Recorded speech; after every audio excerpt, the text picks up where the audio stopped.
Super star Rajinikanth கூலி படத்துடைய வெற்றியை தொடர்ந்து இப்போ ஜெயிலர் 2 படத்தில் பிஸியாக நடித்து கொண்டிருக்காரு. இந்த ஜெயிலர் 2 படத்தை நெல்சன் தான் எடுத்துகிட்ருக்காரு. மேலும் சூப்பர் ஸ்டார் ரஜினிகாந்த் தன்னோட தலைவர் 173 படத்திற்காக கதை தேர்வில் ஈடுபட்டிருக்காரு.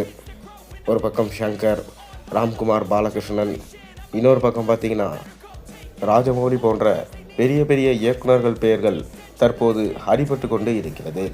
ஆனாலும் இன்னொரு தகவல் என்னவென்றால், நெல்சனே இந்த படத்தை எடுக்க அதிக வாய்ப்பு இருப்பதாக சொல்லப்படுகிறது. மேலும் தலைவர் மற்றும் கமல்ஹாசன் இணைய போகிற படத்தையே நெல்சன் தான் எடுக்க போகிறதாகவும் தற்போது தகவல் போய்கொண்டிருக்கு. ஆனால் இது எதுவுமே உண்மையான தகவல் இல்லை. அவங்களா அஃபிஷியலாக அனௌன்ஸ்மெண்ட் பண்ணும்போது தான் நமக்கு தெரியும்.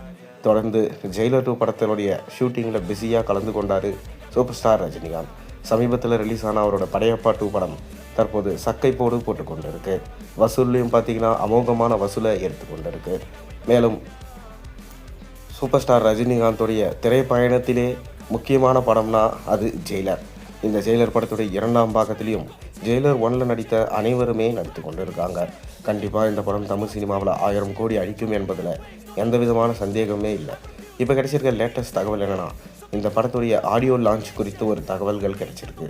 அதாவது இந்த படத்துடைய ஆடியோ லான்ச்சை வரும் ஜனவரி பொங்கலுக்கு ஆடியோ லான்ச் பண்ணலாம் அப்படின்ற திட்டத்தில் இருக்காராம் சூப்பர் ஸ்டார் ரஜினிகாந்த். ஏன்னா அப்போ தான் ஜனநாயகன் படம் ரிலீஸ் ஆகுது. சன் பிக்சர்ஸுமே கரெக்டாக ஜனநாயகன் படம் ரிலீஸ் ஆகிற அன்றைக்கி ஆடியோ லான்ச் வச்சா ஜனநாயகன் படத்துக்கு பாதிப்பு வரும், இதன் மூலமாக ஜனநாயகன் படத்துடைய வசூலில் பயங்கரமாக அடிவாங்கும் என சன் பிக்சர்ஸ் முடிவு பண்ணதாகவும் தற்போது தகவல்கள் வெளிவந்த வண்ணம் இருக்குது.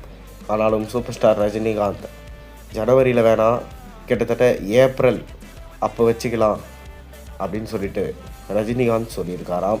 ஆனால் இது எப்போ வைக்க போகிறாங்க அப்படின்ற உறுதியான தகவல்கள் கூடிய விரைவிலே நமக்கு கிடைக்கப்படும். மேலும் இந்த படத்துடைய first single song super star ரஜினிகாந்தோட பிறந்த நாளுக்கு வெளியாகும் என அனைவரும் எதிர்பார்த்து காத்து கொண்டிருக்காங்க. ஆனால் கடைசியில் எதுவுமே வெளியாகலை.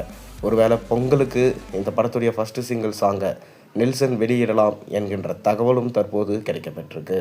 மேலும் சூப்பர் ஸ்டார் ரஜினிகாந்த் அடுத்ததான் நடிக்க போகிற படம், இந்த படத்துக்கான கதை தேர்வும் தொடர்ந்து நடைபெற்று தான் வருது. கூடிய விரைவிலே யார் அந்த இயக்குனர் என முடிவு செய்து அதற்கான வெளியீடும் இருக்கும் என நம்பப்படுது. நீங்கள் என்ன நினைக்கிறீங்க?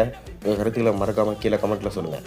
மேலும் சேனலில் போடுற ஒரு வீடியோஸும் பிடிச்சிருந்தா மறக்காமல் சேனலுக்கு சப்ஸ்கிரைப் பண்ணி லைக் பண்ணுங்கள், பெல் ஐக்கனை ப்ரெஸ் பண்ணுங்கள். அப்போ தானே போடுற வீடியோஸ் எல்லாம் உங்களுக்கு நோட்டிஃபிகேஷனாக வந்து சேரும்.